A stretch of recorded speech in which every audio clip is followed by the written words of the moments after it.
In June? Yeah. Yeah, he getting his bitch's presents out the way as he should, as a man. As a man.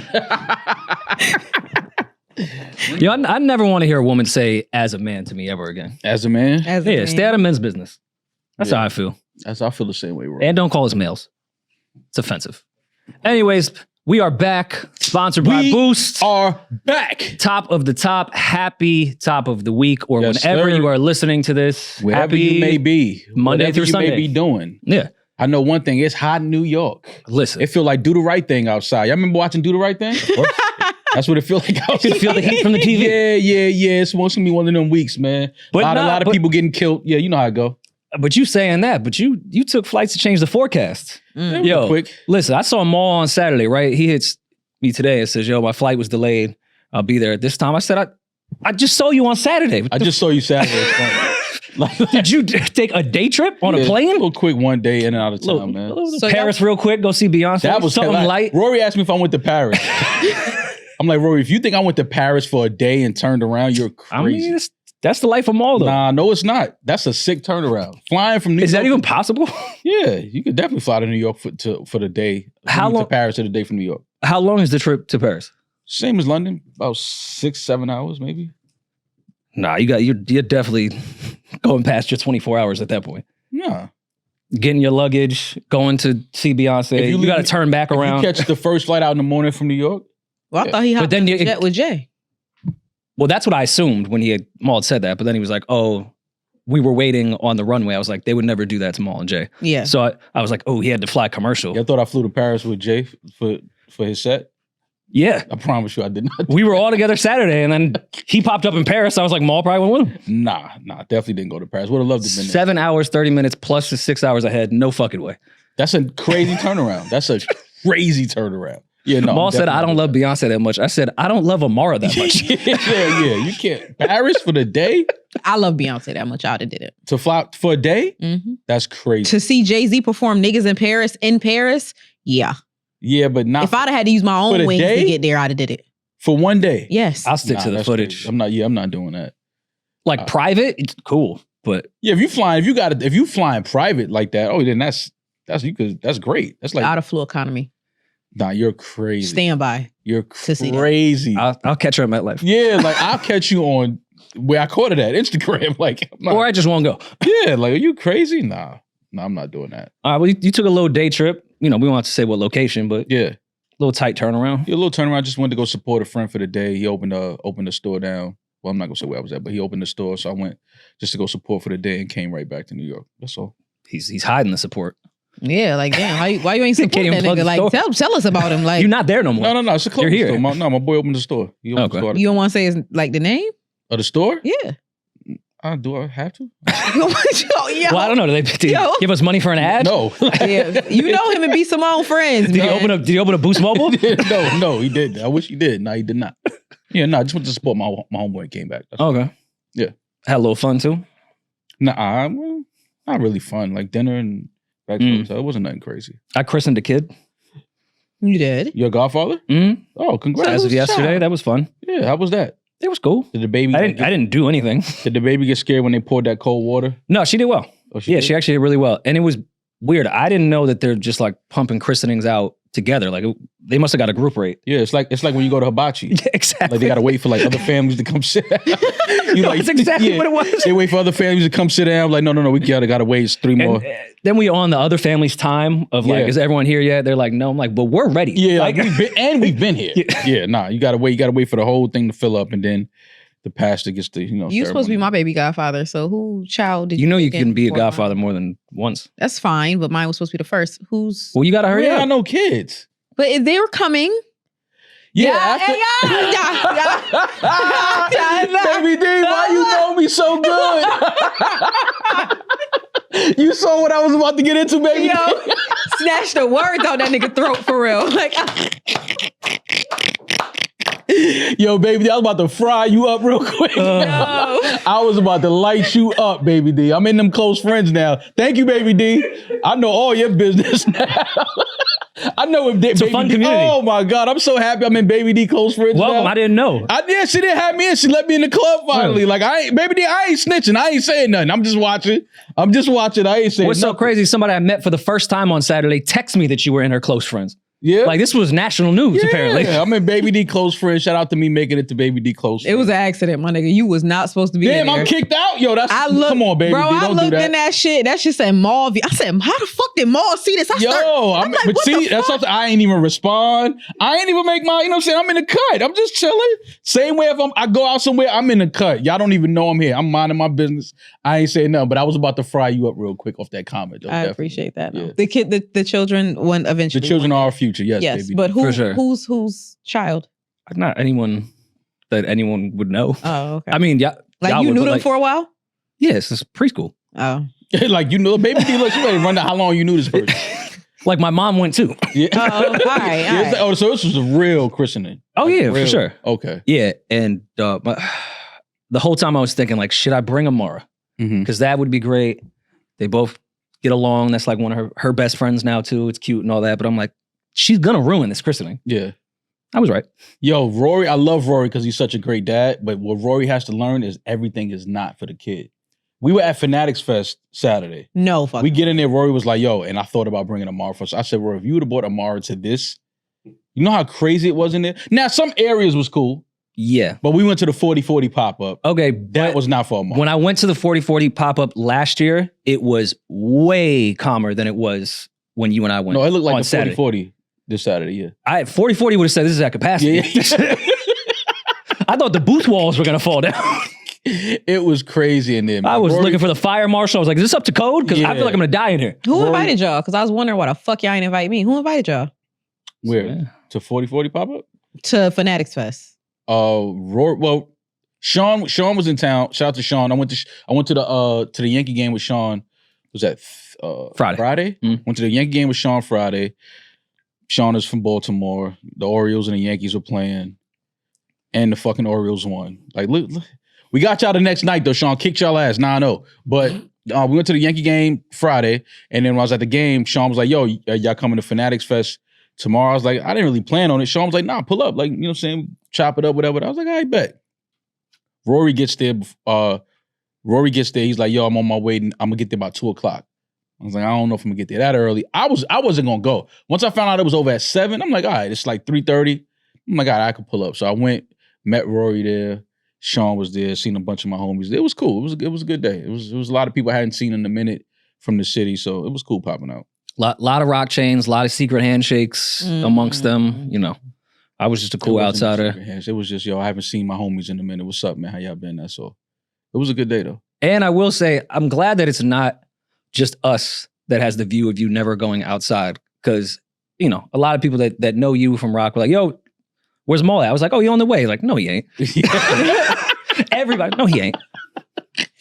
That's because niggas hear me like, yo, pull up. Like, all right, I'm about to head over there. And I did the gold couch photo shit. And I told Lenny, I was like, oh, well, like when Maul get here, we'll do the Rory Maul. He's like, Maul ain't coming. Yeah, man. That's bad. When niggas know I'm not like pop, but I like that, though. I like that when I do show up, it's a surprise. Like, yeah, that means if anybody looking for me, they ain't gonna know where I'm at. Yeah, even when I was next to Vaughn and said I'm about to go grab Maul at the door. He said Maul is not here. Yeah.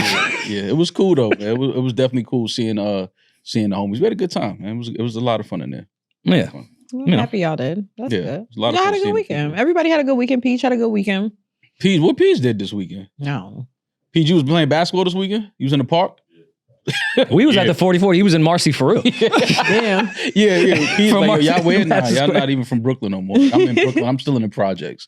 Word. I will say though, I haven't been outside in quite some time. Music is still the same. I was like waiting to hear like what the new records would be at parties. It's same shit. Things haven't changed. Yeah, same music, same people. It's the same. You don't miss. That's why I don't go out, because you're not missing nothing when you don't go out. Like, Also, when you haven't gone out, Rory, when did somebody tell you something that happened and you was like, damn, I missed it? Oh, it's been a very long time. That don't even happen. People don't even tell you something happened. You be like, word, damn, I should have been there. You don't even say that no more. I should have been there. Yeah. And I mean, even though I had a good time and it was good to see a lot of people I hadn't seen in a minute, I left the 40-40. Like, that was a cool event. I probably could have stayed home. Yeah, definitely could have stayed home. I mean, I had fun. But it's cool sometimes just getting outside and, hanging out with the homies for a little while. But then everybody had a party that night. And I was like, yeah, I'm definitely not doing no after parties. That's not happening. Came to say what's up, had some water, smoked a little weed, right back to the crib. Saw Savon. Oh yeah. Yeah, I mean, Savon kicked it for a little bit. Yeah. Shout out to Savon. That was fun. Yeah. It was good to catch up with him. But other than that, it was just regular. I mean, Chase and first choice DJ, but the DJs before, I'm not here to like disrespect them, but it's got to be weird, like playing 75 Jay-Z songs in a row for Jay-Z.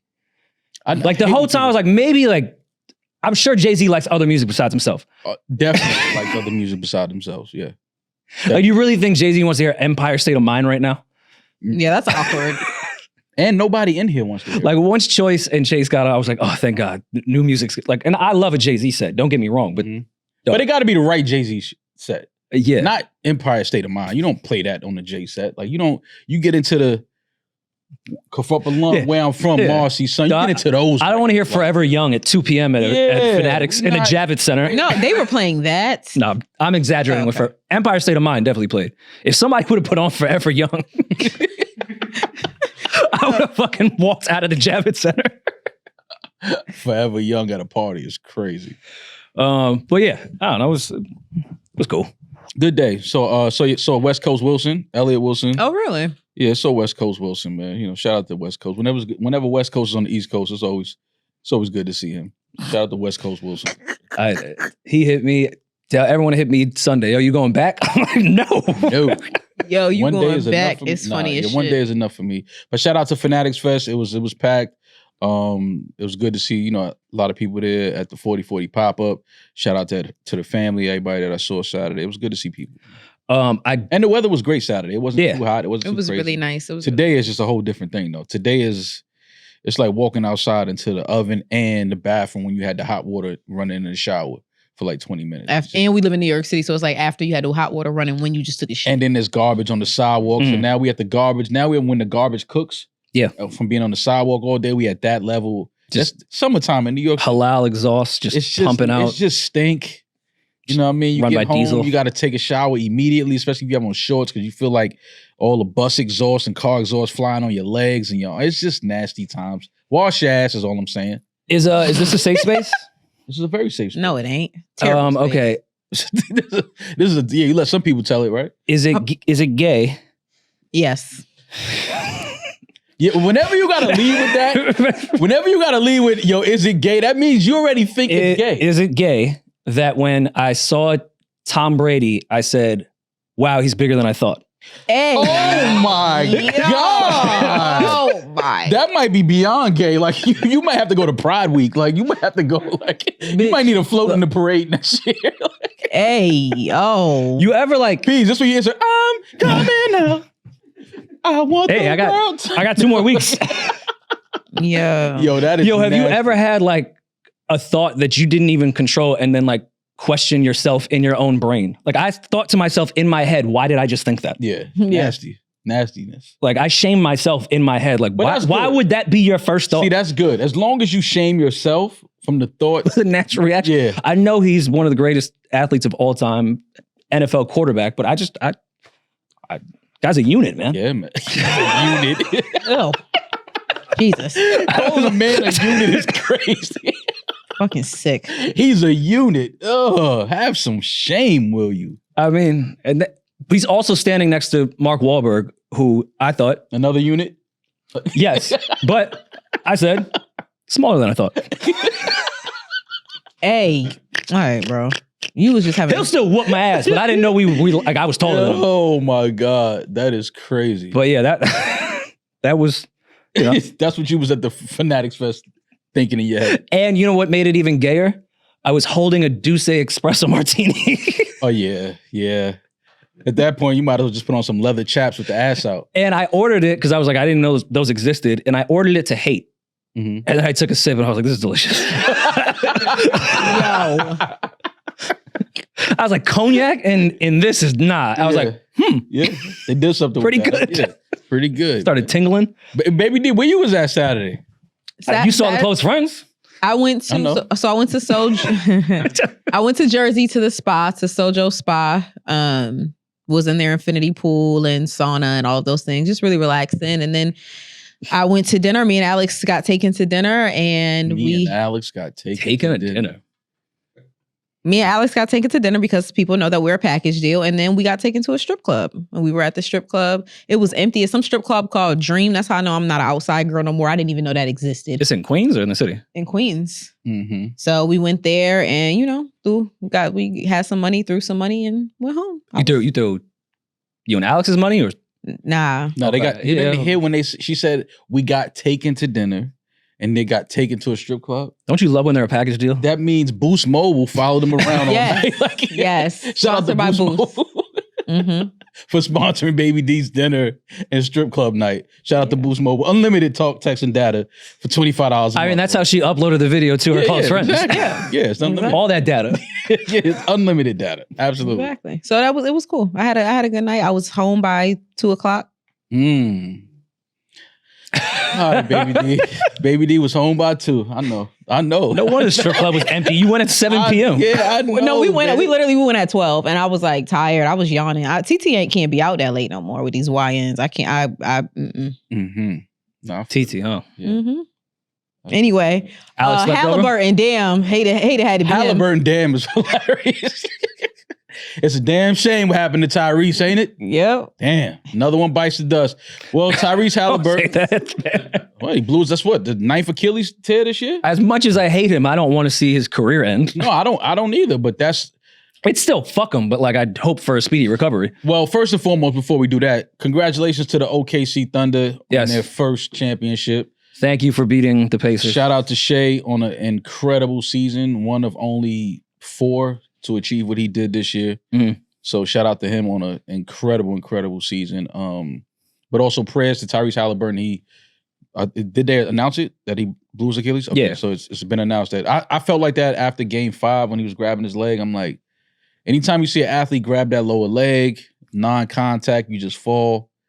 It's something tricky there. But last night he did tear his Achilles. So prayers to Tyrese Haliburton, speedy recovery, healthy, full recovery to him. And it's just sad to see him go down like that last game of the season, and now he's going to miss an entire upcoming season. So was that the most boring finals that went 7 games in the history of the NBA? It was definitely because I was telling somebody might be the first time that the finals were on, and I wasn't in front of the TV when it started. But nobody gave a fuck. For all 7 of the games, I may have caught second quarter. I missed the first quarter in every one of these games. Of course, New York bias alert. I'm curious to see what the numbers were between the Eastern Conference Championship and the NBA Finals as far as viewership. Oh no, the viewership. I'm curious what it was. The viewership between the Knicks and Pacers was probably 3 times higher than. I won't be surprised. Than the finals, without a doubt. It just is what it is. The rivalry, the history between the Knicks and Pacers alone, makes it TV, must-see TV. Yeah. But, that's... And Ben Stiller was there. Yeah, I mean, come on. Anytime you got Ben sitting courtside, you got to watch. But, not to take away nothing from the finals. No, congrats. It's good to see, a team that never won it finally win. And, shout out to the OKC, man.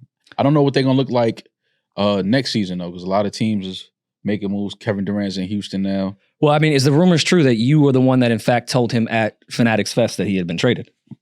That's rumors. There was things I didn't even see, spiraling around. I didn't even see KD yet. I didn't even see him. I heard you broke the news to him. No, I did not break the news to him. By the loading dock. He was just like, yo. No, I didn't see KD, but I did see that he was there, so shout out to KD. I saw Draymond. Yeah, it's on Draymond at the 40. Label mate. Yeah, shout out to Draymond. But this series, this I don't know what the NBA is gonna do, man. I think the NBA is in a bad spot. I'm gonna be honest. Like the viewership, once guys like LeBron, Steph, KD, once these guys are done, I just don't see that next.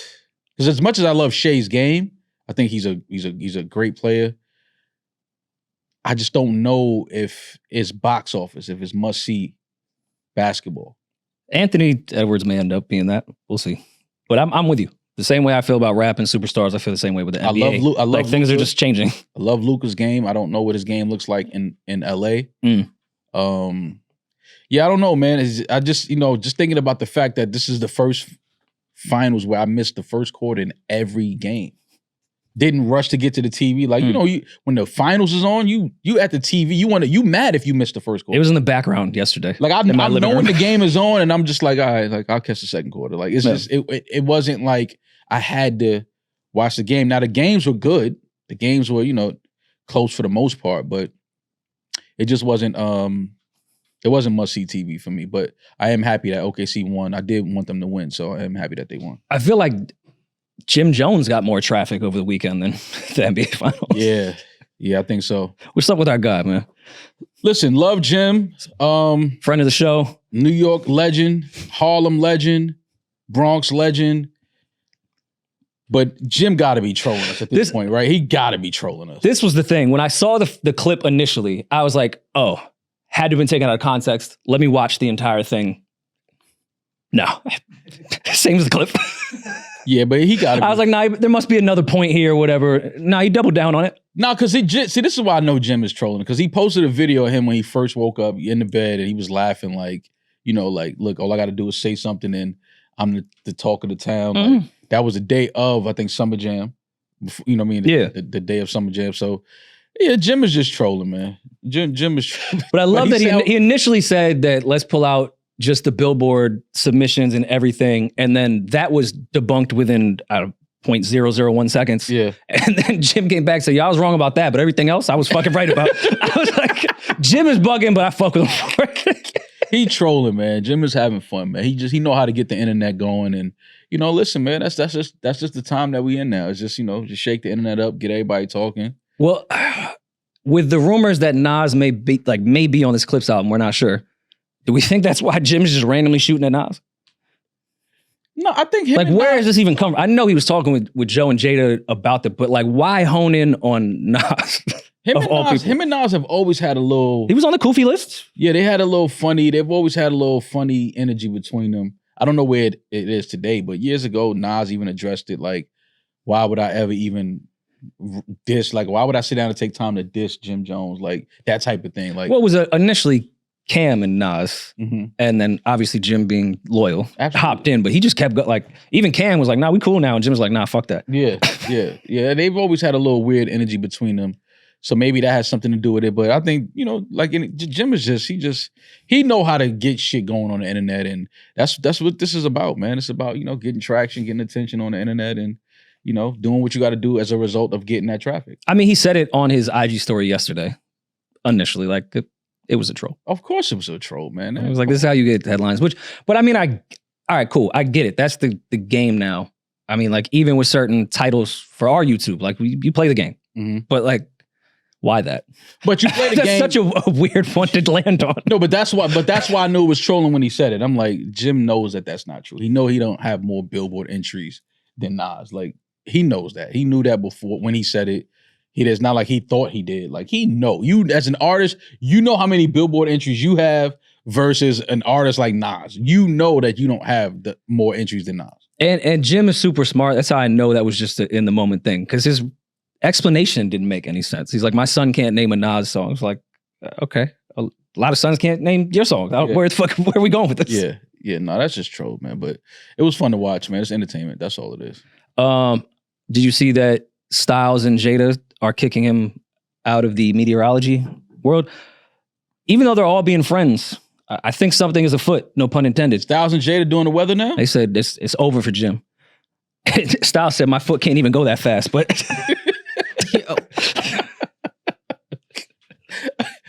I would like to see Styles and Kiss do the weather. Back and forth on the humidity versus the barometer. You cooking. See, you know what I'm saying?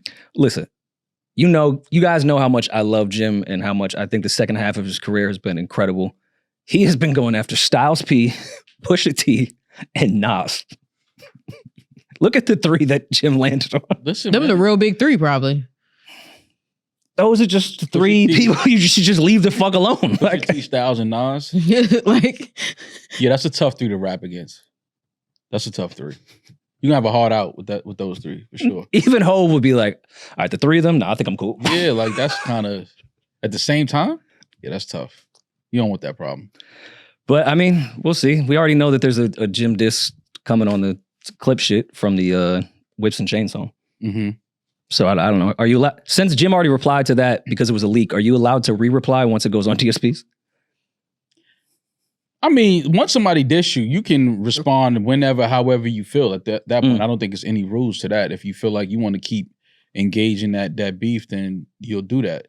I don't know if Jim would though. I don't know if he, just because it's out now, I don't think he cares to. I think he maybe not in the song. He might get on IG and laugh a little bit and crack some jokes. Because like he did when he sat down with Bootleg Kev at BT about Ace Trumpets, he was like, I don't believe him. Like, it's not a good song. I don't believe him. I don't believe nothing he's saying. So, like, things like that, I think Jim, I don't think he'll get in the booth and rap at Pusha, though. I gave up on that a long time ago. Pusha and Jim? No. Like believing rappers. I don't even care anymore. Does it sound good?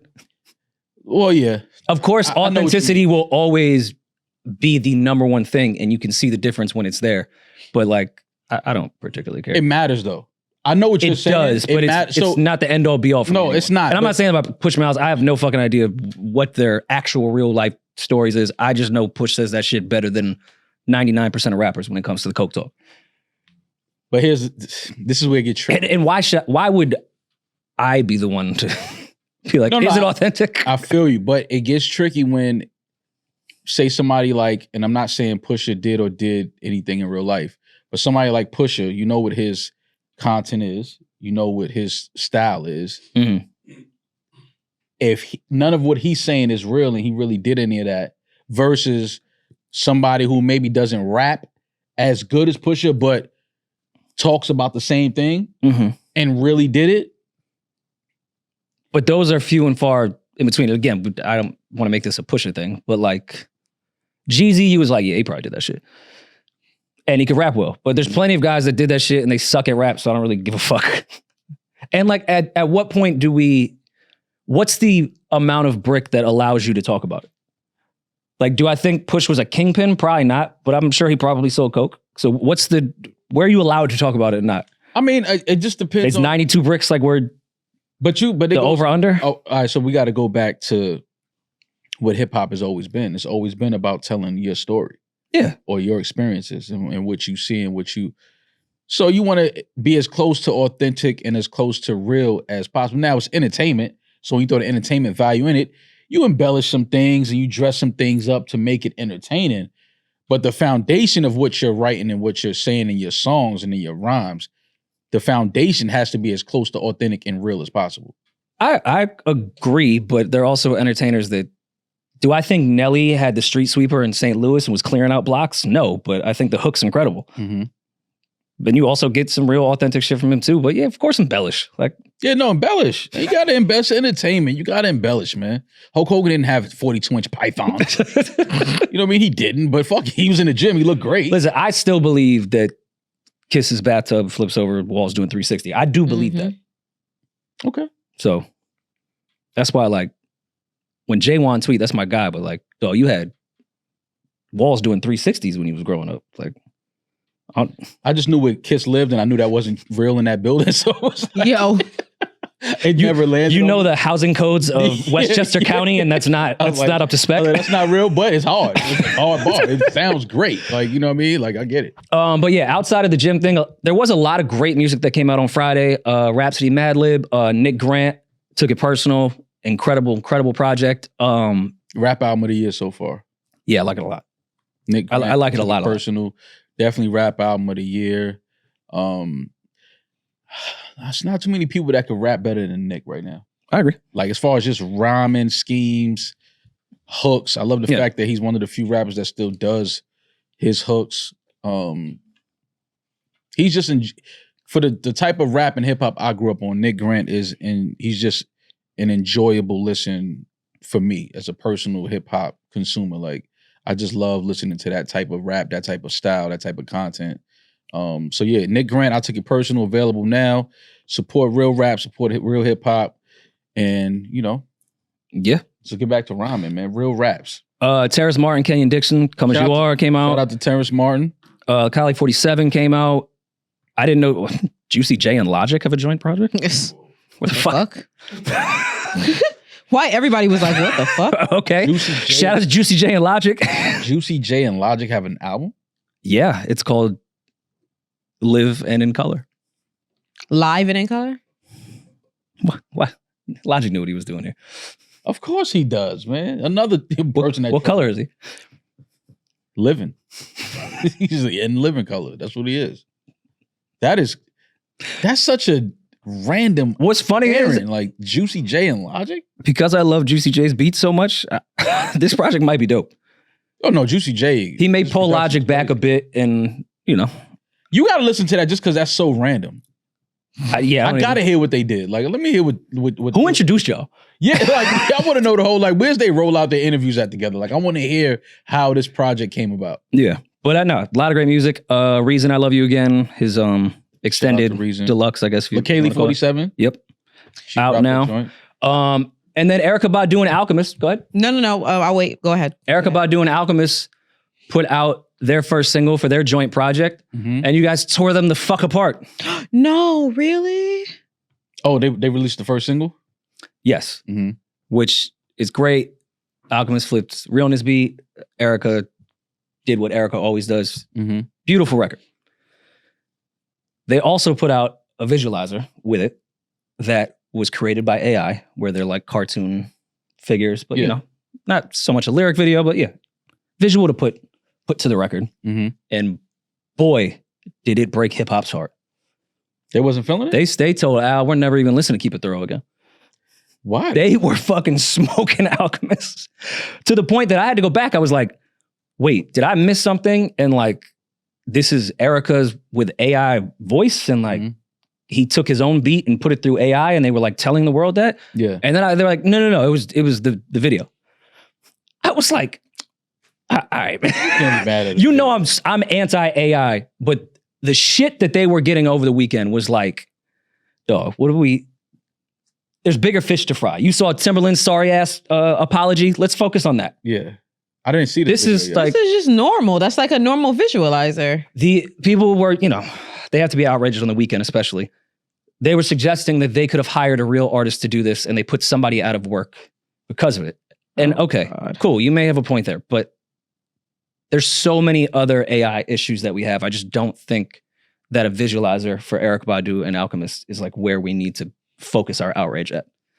People want to be upset. We got to understand that too. They're looking for the next thing to be upset about. But I mean, I guess if I'm an artist and I create videos, I guess I could see why an artist, somebody that creates music videos would be upset at this. Like, they probably feel like it's lazy.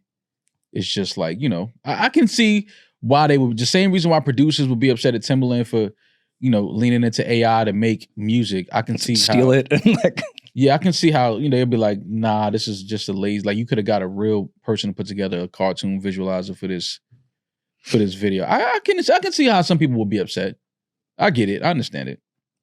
Yeah, but also I can't be upset about a rapper using AI to write lyrics and then of course not understand how some people are upset at that. All right, then again, where do we draw the line? Because I'm assuming that Al and Erykah are doing this independently. And of course we know both of them are not short of any money, but like AI can be useful to independent artists when you have a specific budget. Like, yeah, I'm going to utilize AI as an independent artist. Listen, in that regard, not for the music. Right. And it's not even like the visualizer isn't even like some shit. Like, I was thinking, like, did they do some Avatar shit? Like, yeah. Should James Cameron have been hired instead? Like, I was very confused on what everyone was outraged about. And then I saw this, I was like, they didn't even color in between the lines. Like, what are we talking about here? Now, I'm on the flip side. I would have been upset because I would have really wanted to see Al and Erykah in a real video together. I'm sure there's going to be real. Yeah, I'm sure they'll some do visualizer that. shit. Yeah, this is like, some quick visualizer shit, but that's what I would be saying. Not the fact that they use AI. I would be like, damn, I wanted to see y'all together in the video, I did have a nice moment over the weekend though, because when the internet was murdering me about the Doechii situation, Mm-hmm. Alchemist. What happened now? No, this was when it happened before. Oh, I thought you said this weekend. No.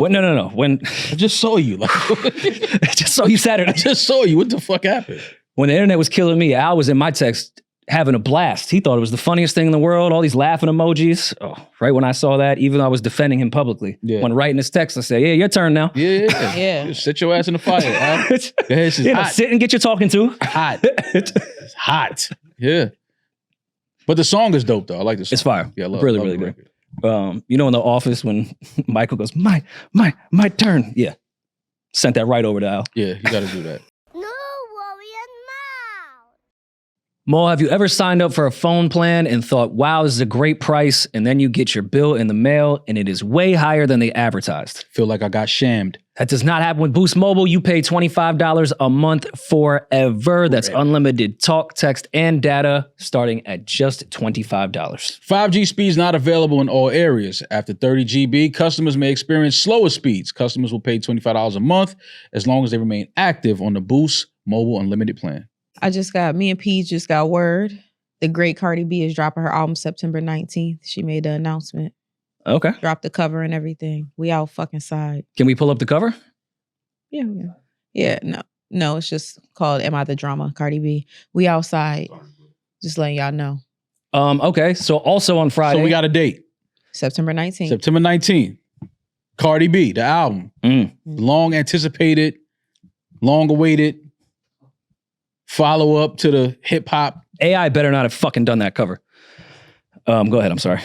No, they really had a crow land on her. Like you did it with Al? Yeah, no, definitely. So you were saying? She looks amazing. She looked good, yeah. All right, cool. Cardi B, Am I the Drama, September 19th. All right, baby D. What's up? That's an introspective title. Yeah, I like the title. Y'all know how long I've been waiting for this. I needed follow up. You've been waiting just to talk shit, but we ain't gonna get into that. Waiting to talk shit. I want to hear what Cardi's doing. Yeah, okay. Absolutely. I want to hear a full album from Cardi. I'm not waiting to talk. I'm going to talk my shit now, but I'm not waiting to talk shit. But I do want to hear what Cardi does with her sophomore project. You're coming off of the success of the first one. I say it all the time. Like, I don't know many artists, especially rap, that have had the success off of one album that Cardi has. So we definitely needed a follow-up. So now, okay, Cardi B, Am I the Drama, September 19th. Well, also on Friday, she put out, which I assume would be the first single, Outside, without a video, which made me feel like it was rushed because I think Cardi's rollouts are best when they're paired with a visual. Record. Probably because it got leaked originally. I mean, she had said that this wasn't planned and this and that, but I mean, we never know with that what artists are saying. We already know that there's some rumor of issues with Atlantic already. Like, was this something you think they are forcing on her right now? I think so. Like, do we think Cardi feels like she's ready? I think Cardi may have been ready. I think that they probably, whatever, because a lot of people, we know Rory because we just have these relationships, but I feel like a lot of people that were in that building when Cardi first arrived that are no longer there now are no longer there because they couldn't get this album out. So I feel like this album may have been done. A lot of the songs may have been done. They may have been fishing for a single scene, which took off, what picked up steam. You know how they play that game, like, let's throw a couple records out and see what happens, do some features, things like that. I think they was, trying to figure it out with Cardi. But I think most of this music has probably been, because Cardi alluded to the music being done for a while. A couple times I think they were banking on Bongos being bigger than it was. Bongos was a huge so too. budget. Yeah, for sure. I mean, anything Cardi does is going to be a huge budget. Yeah. Why do you think Bongos didn't work?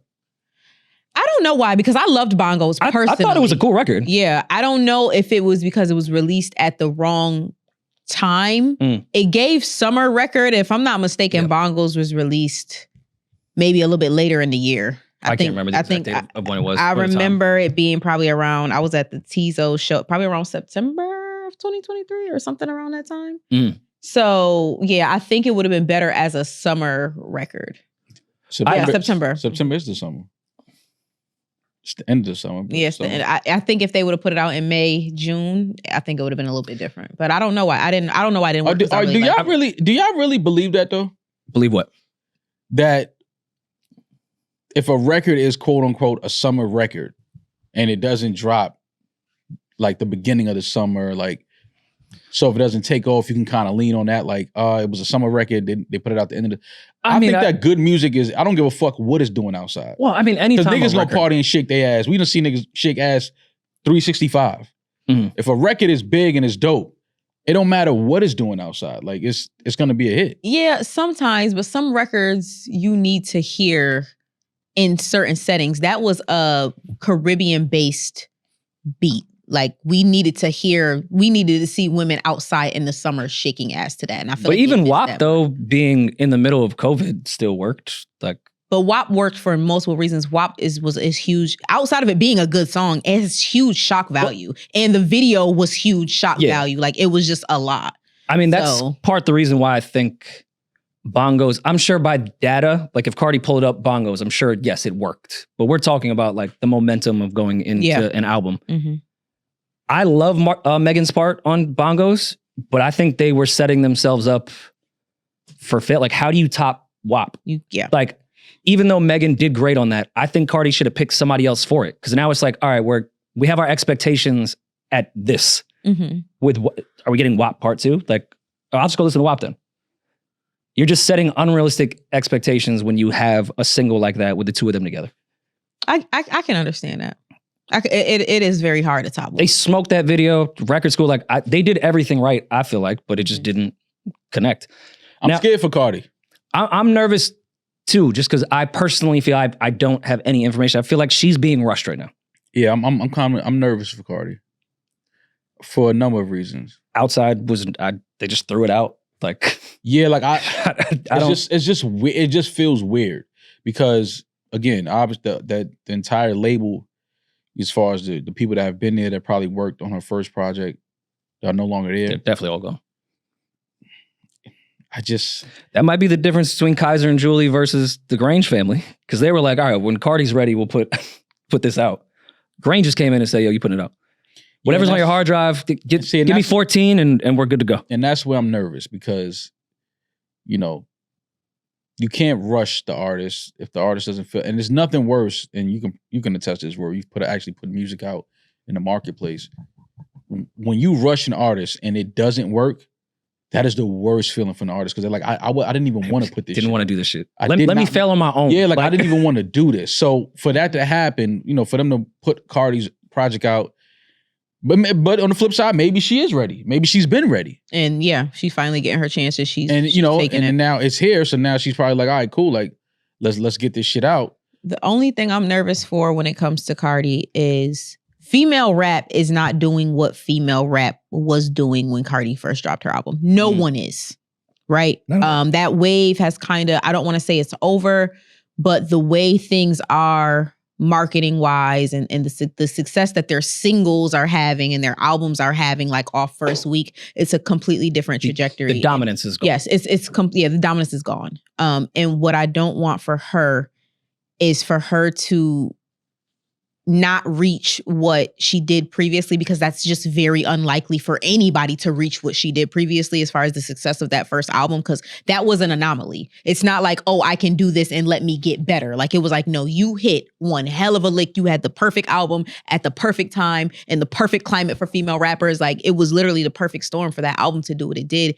And there's a good chance that no matter how good this one is, it won't hit that. And I don't want the criticism that she's going to get from people who don't know anything about the music industry or the way that music is selling right now to get to her and it stifle her creativity or make her not even want to be an artist anymore, because we do know how sensitive Cardi is. So that's what I'm scared for. Do I think the album will do well? Yes. Do I think it'll do well first week? Not if they don't fix this rollout.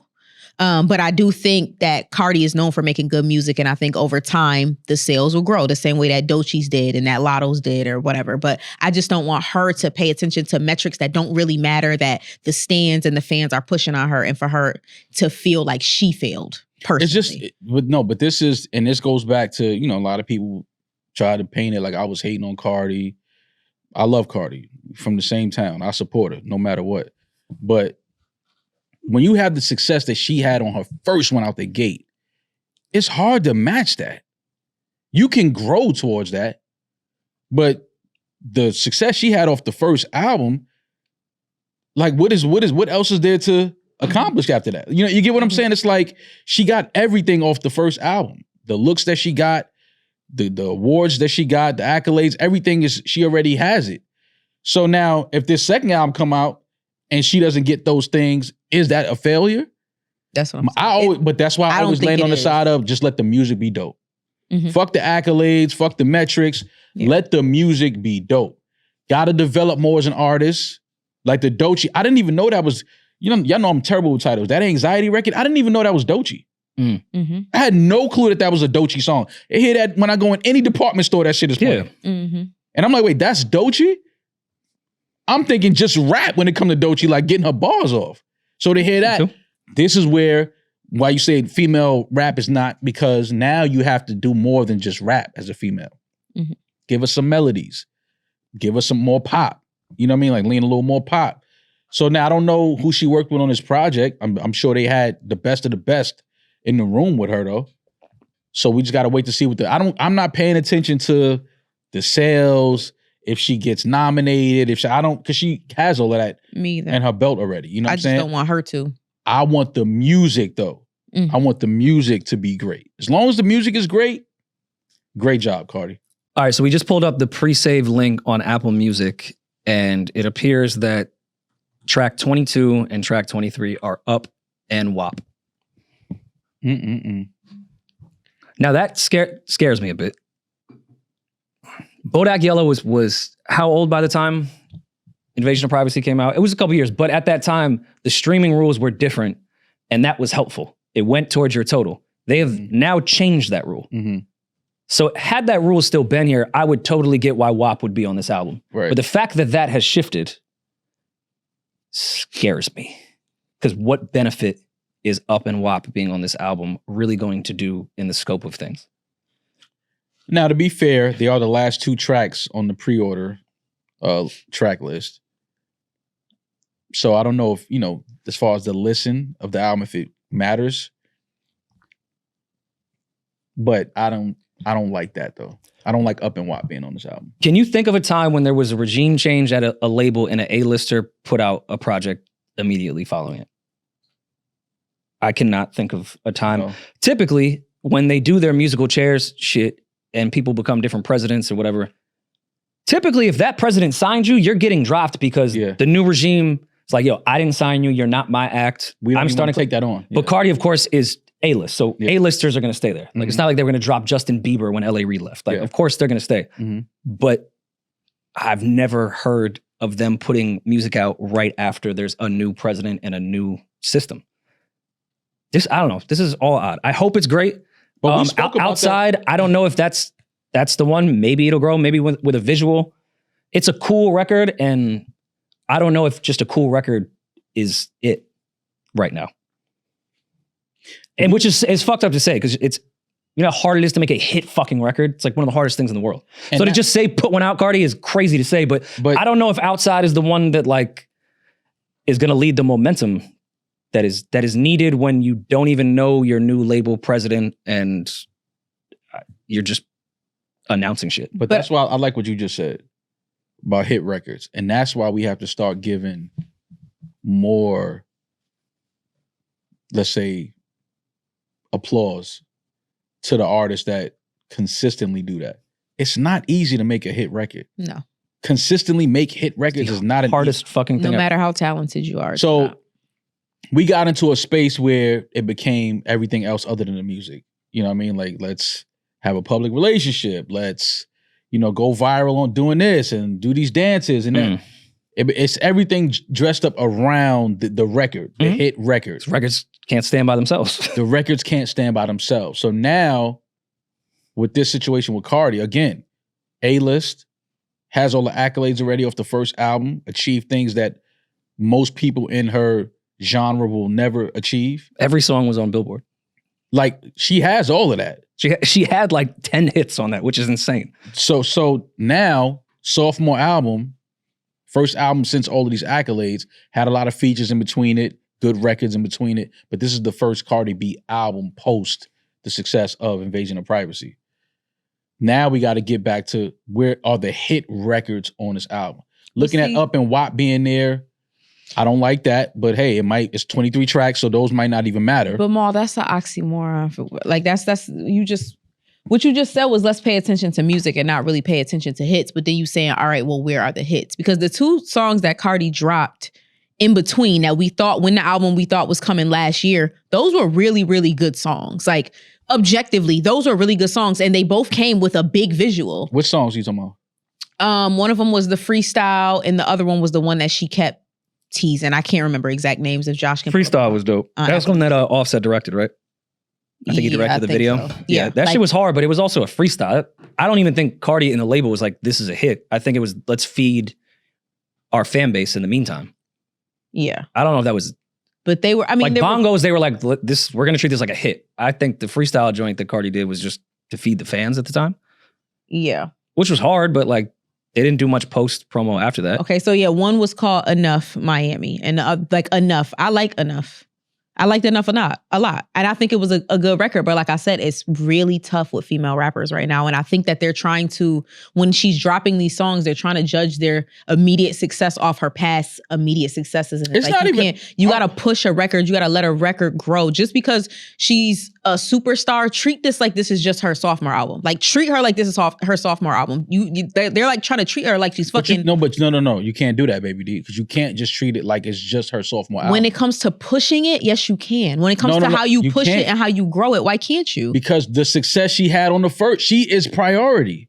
She's an A-lister. For sure. But, so that you can't treat it just like a regular sophomore album. What I'm saying is, if something is not working to what you think is working immediately, give it time. Put more money behind it and watch it grow. Don't just throw things out and be like, oh, this didn't go number 1. On to the next. What are we doing? You can't do that. Because what we're seeing with the female rappers now is you have to give songs time to grow. You have to push them. You have to put more money behind them and give it time. You can't just say, throw this out and then hit number 1 next and then hit number 1 next. You can't do that.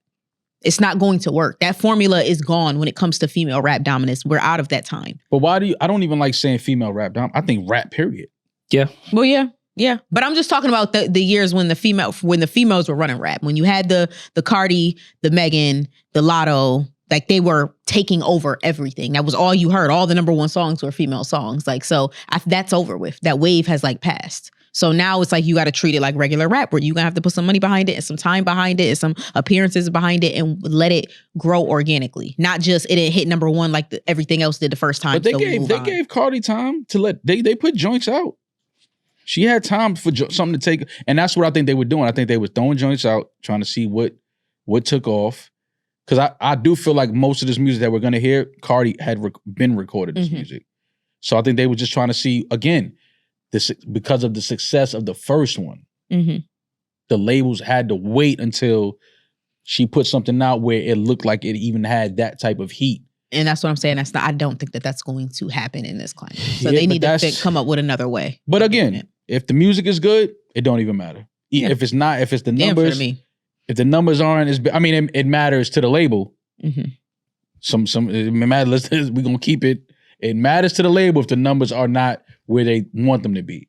But as far as me just listening to Cardi's album, I just want to hear good music. Don't even tell me what it did first week. Don't care. I want to hear good music. I'm just looking for good music coming from Cardi B. That's it. I mean, the Barbs are gonna tell you the sales. Oh no, the Barbs they'll be right there. Like they're gonna keep clicking refresh. To keep us, they're melting down in their group chats right now with the announcement. Yeah, absolutely. But no, see now I see why you didn't go to Paris because Cardi was out there. I didn't go to Paris because Cardi was there. That's why you didn't hop on the jet with Jay. He was like, "Oh, I heard Cardi out there." So, yo, who all gonna be there? He was nervous. I'm not even paying y'all no mind. I'm not paying y'all no mind. Well, I mean, I know we talked about Hov a lot already, but that clip of him coming out at the Beyonce show was great. Yeah. I enjoyed. It's always good to see the Carters together on stage. Niggas in Paris while in Paris. I see what you did there, Jay. Do we think Jay is such a genius? Do we think Jay is about to potentially be in the studio or release something? No. He don't got, his chain ain't big enough. That was just a wifey. That was a wifey. Let me get my shit off in Paris with wifey real quick. He was at Fanatics the day before, flew out probably that night. Went to Paris.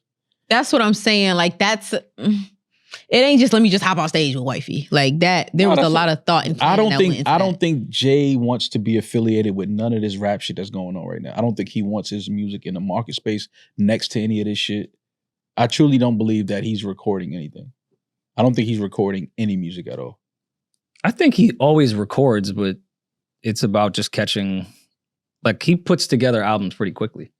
I feel like he records all the time, and if he catches a wave for 2 weeks, it's like, all right, maybe I am ready to go now. I don't think so. I don't think so. Because he could have also just been like he had an obligation with Fanatics, and then just went to go meet his family. That's it. That's all it was. I went to go see my wife, and I had to do this shit, and then I went back to the Zora. Yeah, but as far as him recording music and no, because and to be honest. If we being honest, we always are. Jay is to me the greatest of all time. When you talk about rap, the things that he's accomplished strictly off of rapping. He doesn't sing, he doesn't dance, he doesn't do this is rap, and the heights and the accolades that he's achieved as just a pure rapper, unmatched. I think that he's looking at the landscape of music and rap. I don't think what would a Jay-Z album do right now? Like, what would be the point of Jay-Z putting out an album right now? Like, we're going to listen to it. The newer generation are going to kill it online. Get this old nigga out of here. Nobody want to hear these old raps. Nobody want to hear you talk about art that we'll never own.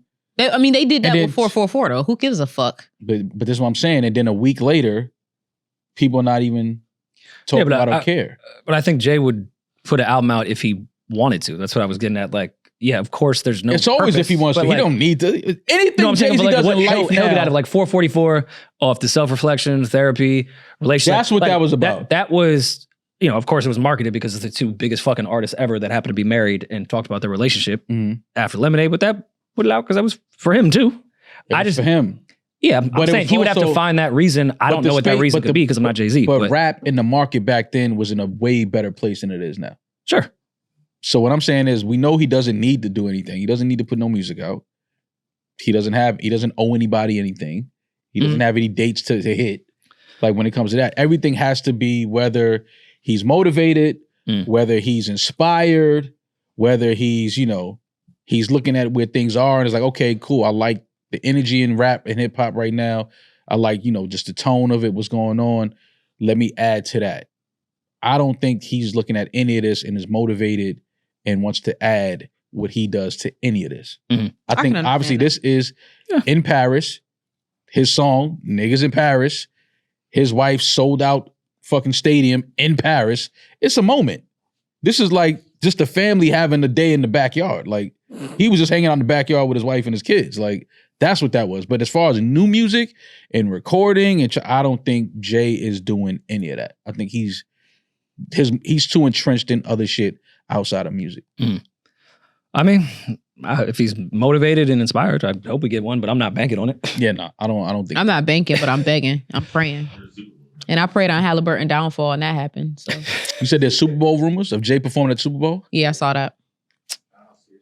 Well, we talked about that when he first took over. How many years would it not look weird to pick yourself? Oh yeah, he's performing. Oh, and they're trying to get this. It's Vegas. He's trying to get the Caesar's Palace show. Oh yeah. He's performing. And Beyonce's popping up. Yeah. Man, I need tickets. He's performing. No, San Francisco? San Francisco this year? Yeah. Oh yeah, no, he's not performing. Yo, y'all are so fucking funny. Yeah, San Francisco. I think the NFL is going to put pressure to have a non-urban act for this year. But if it was Vegas, yeah, I'd be like, nah, Jay's heavy into the gambling world now. He'd definitely perform in Vegas. Oh yeah, if it's Vegas, he's definitely. But no, I think we're going to get Morgan Pete Wallen? said Morgan Wallen. Halftime show Morgan Wallen? Morgan and Drake? No, I think it'll be. Well, I mean, Jay got there to make sure there was representation at halftime. Now there's another side of the country that may need some representation. And they see themselves in Morgan. Listen, man, we could talk about it. Can we? About the Super Bowl. No. I think we may be at that point where Chris could get it. Brown? Yeah. He couldn't even get the Michael Jackson fucking tribute. Why wouldn't Chris get it?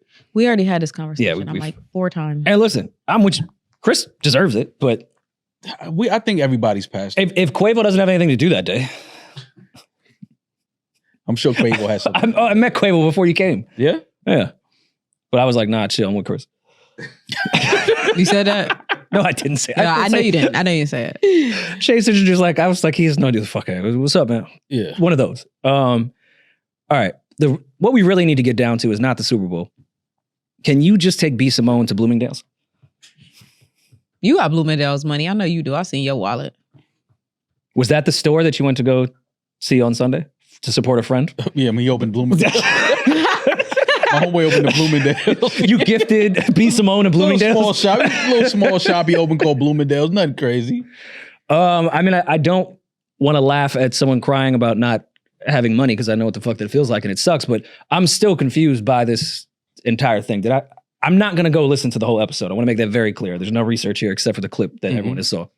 What is going on? Yeah, so I saw the clip of B. Simone and Shakina talking. Now, a clip of, I think Shakina went viral the week before when Shakina was saying, you know, people think when you have rich friends that means that you got money and that you're well off or whatever. And people were killing that clip, like saying if I had a rich friend and they knew I was struggling and watched me struggle, like that ain't a friend. And you know, that whole people think that because your friend got, let's say 100 million, that means you got 100 million. No, it doesn't go like that. And as a friend, you're not going to ask your friend for help if you fucked up. Like you just don't do that. Now, if your friend got 100 million and they see you struggling, then yeah, they should absolutely help if that's your friend. That's what friends are for. So I saw that clip go viral. Okay, well, how do you feel about that? Because I think that was, I thought that was an interesting clip because when I originally watched the clip, I didn't know the background that the friend she was talking about was sitting next. Like I didn't know that she was talking about B. Simone. I just seen her saying, you know, I was on food stamps and my car was about to get repossessed or whatever, and like I ain't have no help and people. Or thought maybe she that wasn't talking friend. about B. No, she was, but I didn't know that she was at the time. How do you feel about that? Wait, so B. Simone was the rich friend and she was the struggling friend? Yes. I'm just trying to keep up. And they were doing an episode together where she was talking about, like, yeah, people, like, you know, I saw you give a check to somebody else and it's like, damn, like, what about me? And I was sitting there watching this shit like, oh, this is... Now, listen, I have friends from all walks of life. Rich, poor, doesn't matter, right? But there's a thing when... Because as friends, you don't necessarily want to ask your friends for help, right? If you in a tough situation, financially, whatever it may be, you need some help. You don't want to ask your friends for help. Now, should your friends know that you're struggling, to know that you're kind of like in need of help? Yeah, that's what friends for. You have those conversations. But I've been in situations where I needed help from friends that were well off. And I asked a friend one time, small loan. I was like, yo, listen, money tied up right now. I got a lot of bills that I just want to catch up on. Loan me $5,000. I'll pay you back next month. All good. He said no. He said, yo, I can't do it right now. Cool. From that day, that put a fire up under me that I said I will never ask another friend or anybody for help ever again in my life. And I never have. By the grace of God, never had to. God bless the child that has his own. So maybe I needed to hear that no. Maybe I needed that moment. Like, damn, maybe help ain't coming. Got to do what you got. We all got 24 hours in a day. It's how you use it, how you grind, how you hustle. Cool. So I can understand the mentality of not wanting to ask a friend for help, especially as men. You know how we are, prideful, ego. You don't want another man to know that you're struggling, you fucked up, which is dumb when you think about it. Especially if you're my friend. You should know I'm struggling. Because then if I go out here and knock some niggas over and put them on their ass and try to get some money, yo, why you ain't call me?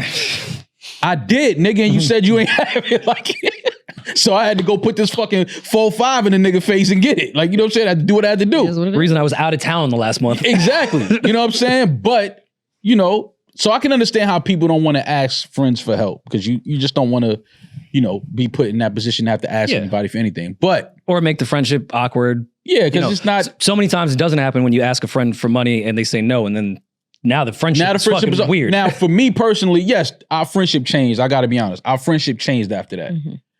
But not in a way where I despise the person and we not cool. It changed in a way of never asking for nothing after that. Never asking for nothing before that, which was crazy. And that's why that shit bothered me, I think. Because I never asked nobody for nothing. Mm-hmm. But in that moment, I was like, this is a small thing to a giant. This ain't shit. And that no, I remember hanging up that phone. I said, I will never ask nobody for nothing again. That shit hurt your soul. And I to this day, never ask, which is why when Rory be like, yo, even tickets and shit, I don't ask niggas for nothing. Like, I don't ask, when people call me, yo, hit so-and-so, I'm like, I don't like asking nobody for nothing. It's just something in me. And not as a result of that, before that, I didn't like asking people for shit. That's just how I am. I don't ask nobody because I'm always on the side of, if I'm calling you, asking for something, you got 30 niggas ahead of me because I'm the last nigga to ask anybody for anything. So that's just my mindset. But as friends, you do need help sometimes. So I understood that clip with Shakina and B talking. People killed them about that clip. Cool. So now B and Shakina, again, another clip goes viral where B is saying, she's so broke now that she has to shop at H&M instead of Bloomingdale's. Well, and she's saying she's not broke from lack of money. What she's saying is she has lack of liquid. She has her money tied up in assets and investments. Cool. Which is, we understand that. So now your lifestyle has to change. You can't spend as much as you were at one point because you're not getting as much money in as you were at one point. Your money is tied up. So now you have to kind of budget and, which you should always be doing anyway, but you have to budget and spend your money wisely and be, more financially responsible. So I understand that. My only thing would be saying that is, rich people shop at H&M. People that are financially great. She didn't land her point. It's pretty much. Yeah, like people that are financially great and well off. Bad version of struggling. Yeah, so it's like, yo, you can be great financially and shop at H&M. But I understood what she was saying. Meaning I had to change my lifestyle. I had to change the way I was spending money. I had to budget. I had to, the money that I was spending so freely before. I cannot do that anymore, which is what she was trying to say. But like Rory said, she didn't land it, didn't word it properly. But I understood what she was saying. Like, yo, I can't spend blindly the way I used to at one point. Like, I have to be more, mindful of the way I'm spending money. So I understood what she was saying, but doesn't matter on the internet. You said what you said. They're going to kill you for exactly what you said, not what you meant. Mm-hmm. They're going to kill you for what you said. So I understand what B meant by that. And shout out to her and Shakina on going viral once again. How much money do you think she asked B. Simone for? How much money do I think she asked? Yeah. She didn't ask. I was about to say, I don't know if she asked her. Okay. Yeah, she didn't. I she was initially saying. I'm of the mind of, me personally, I don't know their relationship. If my best friend was staring me in my face, sitting up there talking to me about, I watched you give a check to somebody else, but I ain't have no food in my fridge. I ain't have this, I ain't have that. I would feel like a piece of shit. Yeah, now wait, hold on. If I'm starving and can't even feed myself. She said she had to get on food stamps. Yeah.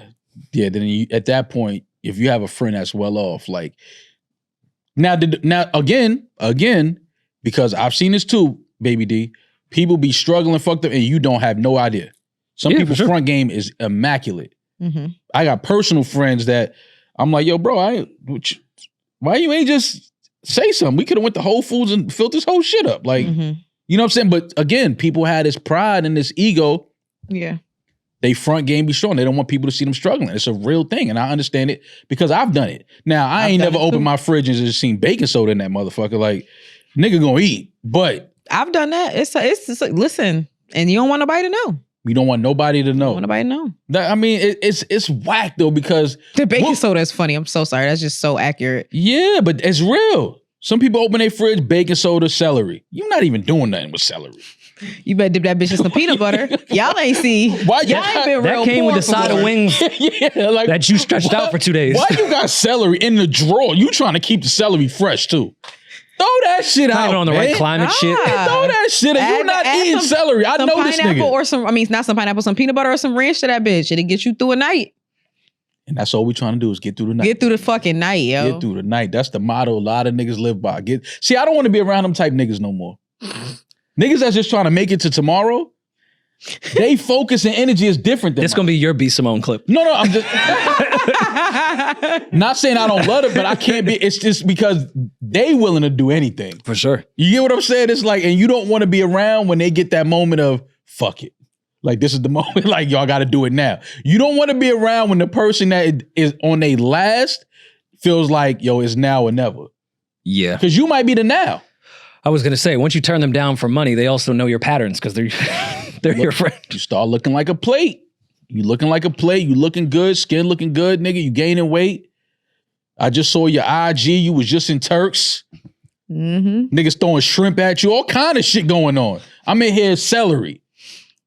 Nah, I'm going to get this nigga. Like, that's You how, real shit though. That's how, what you mean? Yes, I'm talking real or shit. even if they don't go as far as robbing you, I've seen friends see your friends see your blessings up close. So I've seen shit turn weird. Motherfuckers turn weird. Motherfuckers' energy turn weird. Niggas send niggas in a nigga house to rob they man. I done seen it all. Like, so that's why when everybody get the time, I done seen it. It's just like, you gotta understand patterns. Some people be out here really twisted and you out here looking like you just doing good. Listen, it's not the time to be around people that's messed up. If you're not trying to help, if you're not trying to, uplift and help them get out of their situation, sooner or later, listen, it's survival. You don't want to be around people that's in survival mode all the time. And unfortunately, that's the environment, that's the neighborhood that a lot of us grow up in. We all grow up trying to survive. Like Baby D said, make it through the night. Mm-hmm. That's it. But shout out to B. Simone and Shakina again. They went viral. So hey, listen.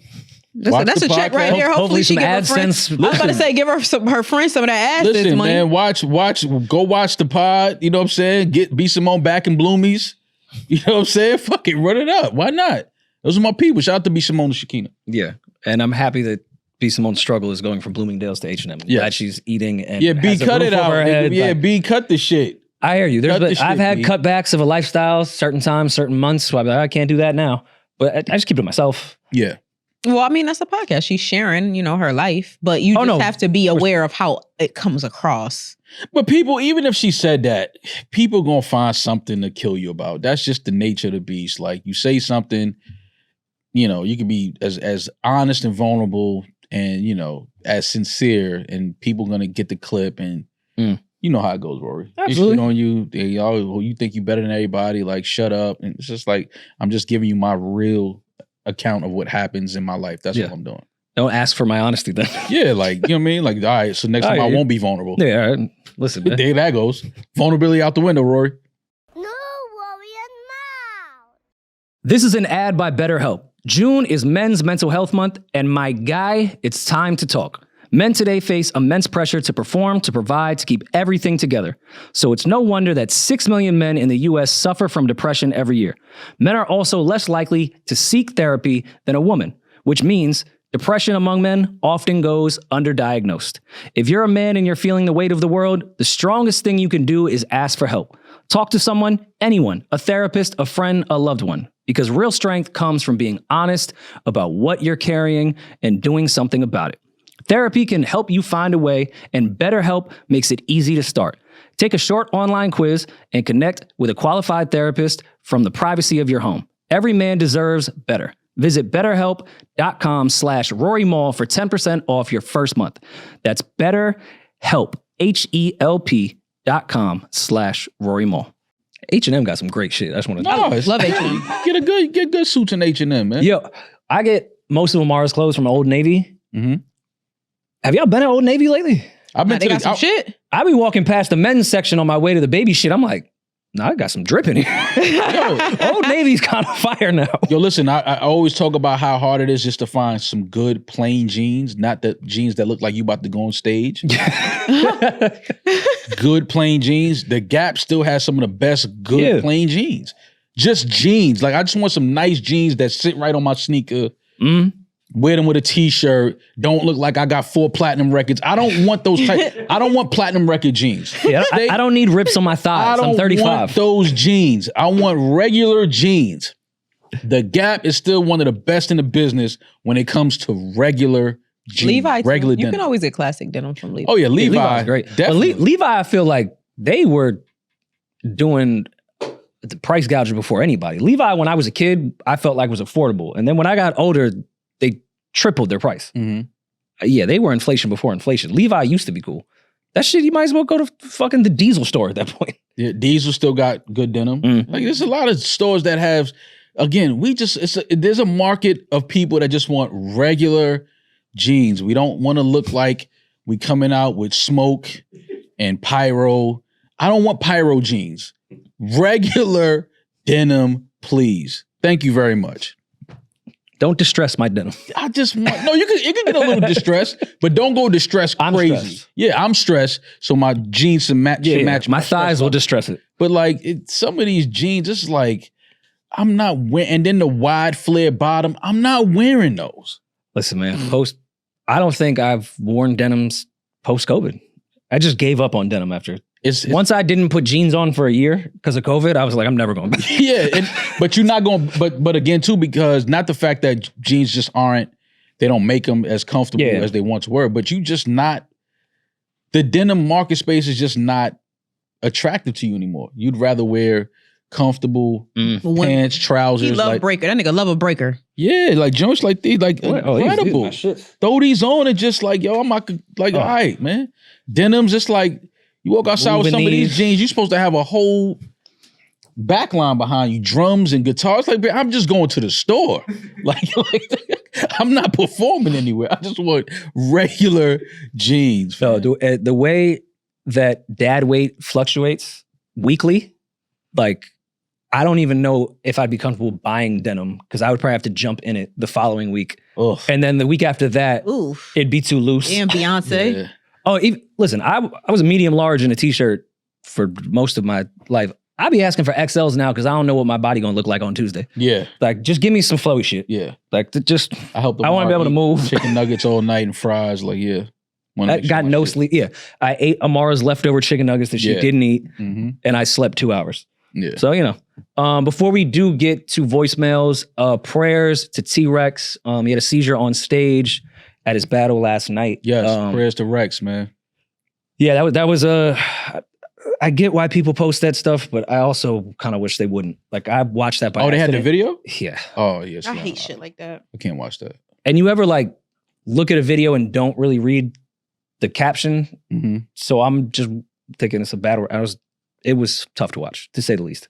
Well, hopefully Rex is recovering well. He's doing better. That's my guy. That's fame right there. So shout out to Rex. Have you heard any updates? Peeje and I were talking no, I think earlier. He tweeted last night, though. Okay. I think he tweeted something last night. So, I don't know if that's a good sign, somebody tweeting or not, but hopefully he is recovering and he is feeling better. And, listen, man, we gotta health. Gotta, the older we get, it's just priority number one. Make sure your health is right, physically, mentally, spiritually. It's important. So shout out to Rex. Yeah. Prayers to him and speedy recovery, full recovery to Rex. Yeah. This is more local, but if you are in New York City, mayor primaries are today. If you're listening to this on Tuesday, go out and vote. It's fucking, the world is insane.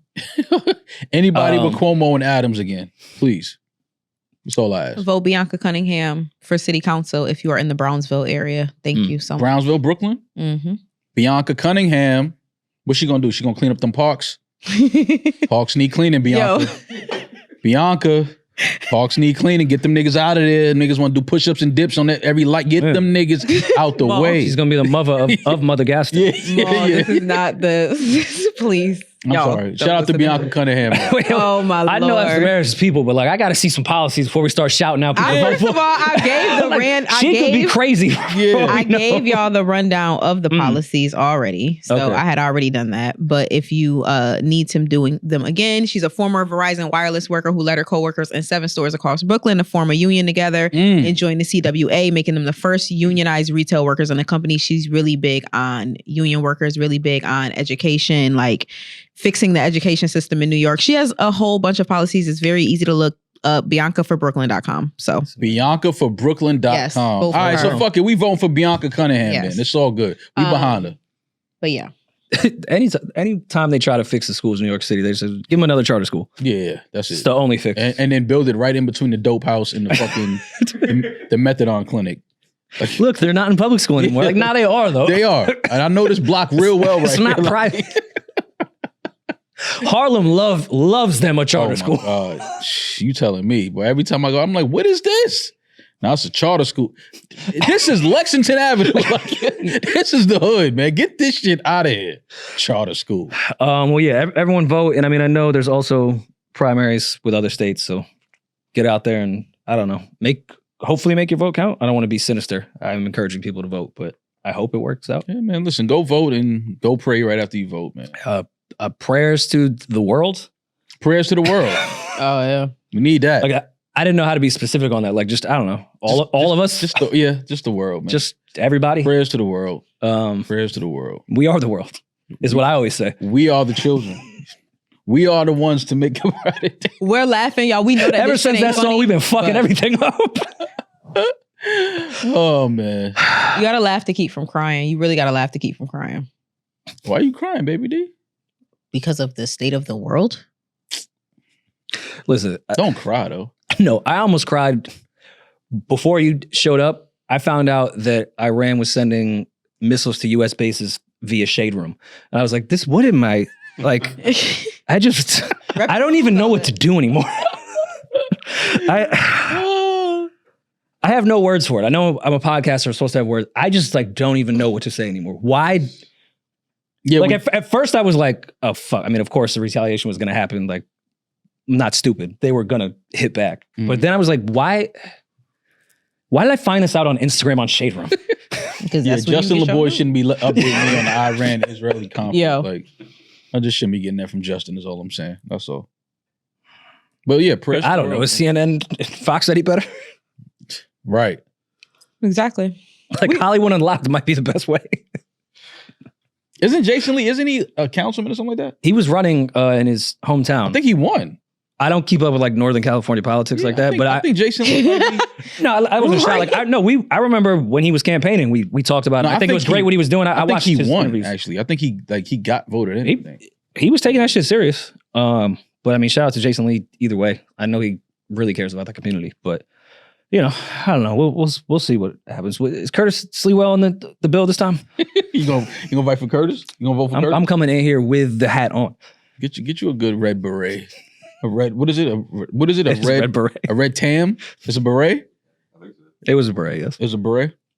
Did we find that out, Josh? If it was a beret, No.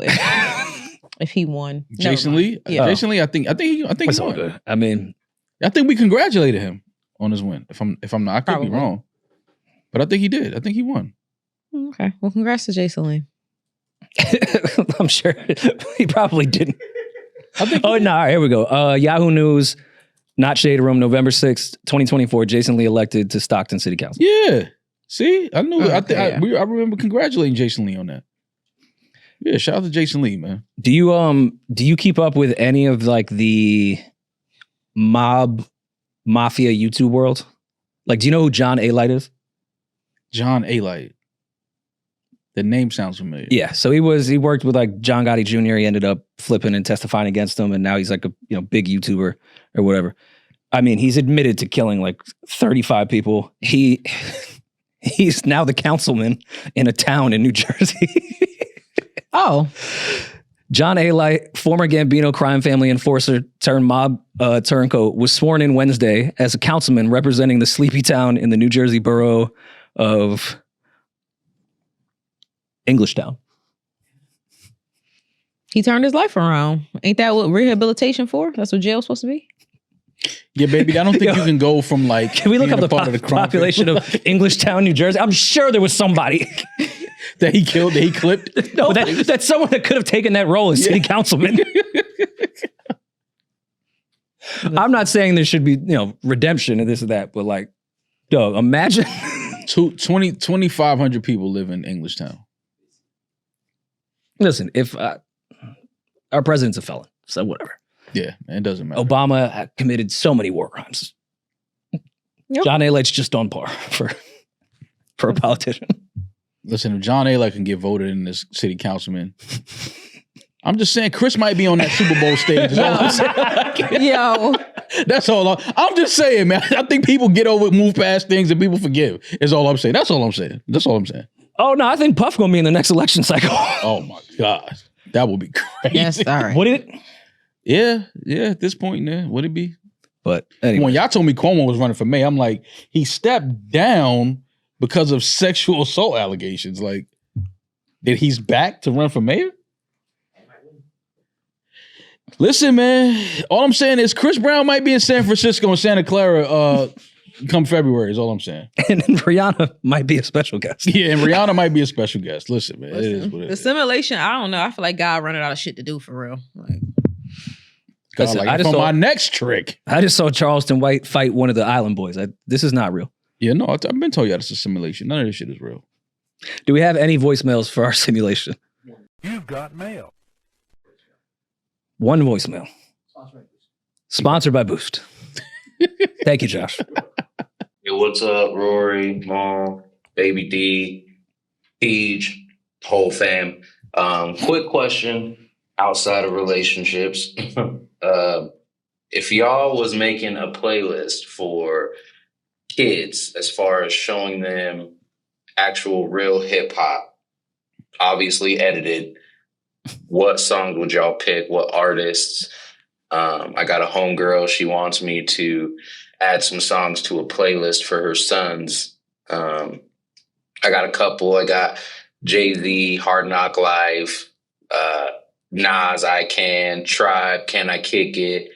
But what else would y'all add to a playlist for real hip hop for kids, edited? Love the feedback. Appreciate y'all. Peace. Yo, if another man sent Amara a playlist, I'm going full John A. Like everybody dying.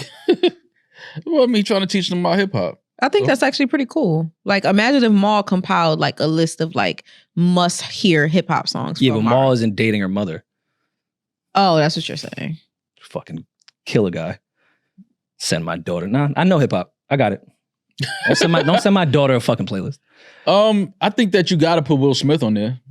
Summertime, you got to put that for kids. I would do children's story. Slick Rick. Slick Rick, yeah. I feel like kids would like that. Yeah. I loved it when I was a kid. When he said that was the first song I thought about. It's a really dark story, but yeah. Yeah. Mm-hmm. I guess that's what Slick Rick was going for. I mean, Juicy to me is like the number one. Like if aliens came and were like, "What's hip hop?" Juicy would be the song I would play. But I mean, most of it is like I'd love to throw Shook Ones on there, but I just don't know if they should hear about the nose bone going. Yeah. Maybe that could be an anatomy lesson of stabbing your brain with your nose bone. Ones is not for the kids, not for the playlist, but definitely Will Smith. Maybe even because I'm thinking about also language. Rakim didn't curse a lot. No, because that wasn't even really like a thing back then with rap. Like it wasn't heavy cursing. Yeah. So like throw some Rakim on there. Some Kane, Big Daddy Kane. Mm-hmm. But do you think like UNITY by Missy Elliott?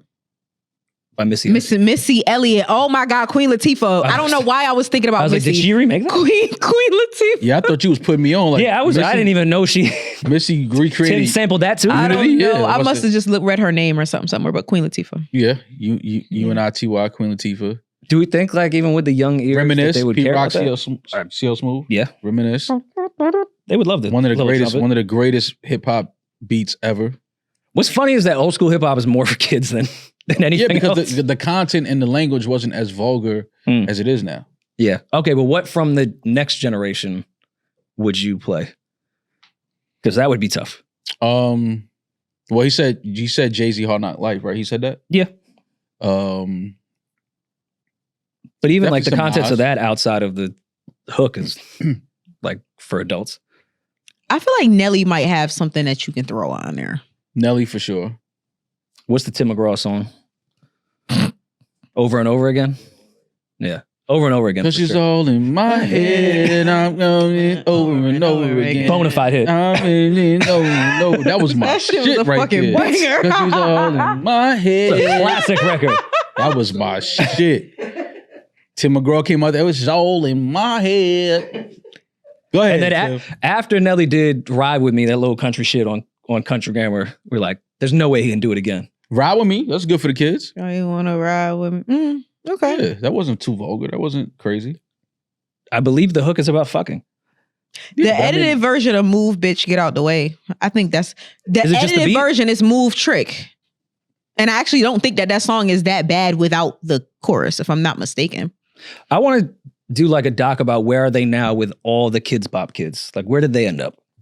Podcast. Yeah. Dancing with the Stars, but like as the dancers. As the dancers. Bleep it. See. Who was the kid that did like the horrible renditions of like Biggie when they would just steal? Where's that kid at now? Because I know he has trauma for sure. Matty B? Matty B, yes. Oh man, those were cringeworthy. Matty. He was probably crushing it at middle school though. How many views does this have? Billions, I'm sure. You could feel the struggle like just within the imagery. No. This can't be the original. You know what I'm saying? Ha, it's all good, baby. It was all a dream. I used to He said, read "Oh." Billboard magazines, throwing parties now with my crew up in a limousine. Okay. Drawing pictures on my wall. Okay. Every Saturday, rap attack in the studio with Mars. I let my Oh, I thought he said the Studio studio with with Mars. Ball. You thought that's what he said, baby? Yeah. When I had the blue and black lumberjack. Yo, all right, turn this off. All right. Nah, he had his blue and black lumberjack on. You think he'll flag us? You think Matty B will demonetize us? That's wild. Matty Those were Kids Bop days. Those were interesting. You need a good Kids Bop playlist though. Like where are the cars for kids? What was that song? 1877. Where's that band at now? KIDS cars for kids. One. you sound like me spelling. Oh, was it KARS? Yeah. Cars for kids. Yeah. Release your cars today. Doom. Wait, Matty Braps put out a book? Matty Braps. That's MB right there. Matty Braps. Matty He turned blood. That's crazy. Is that a book? Is that a single? I think that's a single release, yeah. Oh my God. Well, yeah. I forgot where we were at. Yeah, Nas I Can, Yeah, you got to put that on there. I think he's going in the right direction with everything. But I don't know, maybe mix it up and put like Iman, fuck it. Just like really throw a curveball in there. Really traumatize the children. All right, well, speaking of cats bounce, let's bounce on out of here. Feeling real litter box right now? Man, listen, man, New York City smells like a litter box right now. It's so hot and nasty outside. Yeah. But fuck it, we gonna push through, man. Push through these next couple of days of this heat wave. Stay cool as best you can. Stay in the house. The AC on, and just everybody just sit down, just relax for a second. Yeah. Let these couple of days go by. Y'all be fucking stank. I'm tired Yeah, of that man. shit. Ass is stinking. Listen, we had a 3 shower minimum now. These next 3 days, if you moving around, 3 showers a day, man. Don't go up in nobody's face stinking. It's too hot for that. We'll talk to y'all in a couple of days. Be safe. Be blessed. Be cool. I'm that nigga. He's just ginger. Peace.